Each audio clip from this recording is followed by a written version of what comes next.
ஒவ்வொரு மனிதனும் தன்னுடைய வாழ்க்கையில எதிர்பார்க்க தொடங்குகின்றான். நம்மை சுற்றி இருக்கக்கூடிய நபர்களிடம் எதிர்பார்க்கின்றான். அல்லது அவனுக்கு பிடித்தது மாதிரி நடக்க வேண்டும் என்று எதிர்பார்க்கிறான். எதிர்பார்ப்பு எப்போதுமே ஏமாற்றத்தை கொடுக்கும். நாம் வெறுமன செயல்படக்கூடியவர்களாக இருக்கணும். மற்றவர்கள் நமக்கு பிடித்தது போல் ஒன்றை செய்ய வேண்டும் என்று எதிர்பார்த்தால் அது கண்டிப்பாக ஏமாற்றத்தை தான் கொடுக்கும்.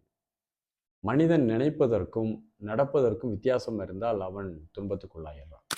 மனிதன் நினைப்பதற்கும் இயற்கையில் நடக்கக்கூடிய ஒன்றுக்கும் எதிரான ஒரு சூழ்நிலை இருந்தால் அப்பமும் துன்பத்துக்குள்ளாயிடும். அப்போ மனிதன் துன்பமில்லாத ஒரு தன்மையில இருக்க வேண்டும் என்றால் எதிர்பார்ப்பு இல்லாத ஒரு வாழ்க்கையை உருவாக்கணும். உங்களுடைய மனமே உங்களுக்கு எதிராக தான் செயல்படும். பல நேரங்களில் எப்படி அடுத்தவர்களிடம் எதிர்பார்ப்பு வைக்க முடியும்? கண்டிப்பாக அவர்களும் நமக்கு எதிராக தான் போவாங்க. எதிர்பார்ப்பு இல்லாத ஒரு தன்மை எப்போது நம்முடைய வாழ்க்கையில உருவாக தொடங்குகிறதோ அப்போது ஒரு மிதமான அமைதி நமக்குள்ள ஈஸியாக தலையெடுக்க ஆரம்பிச்சிடும்.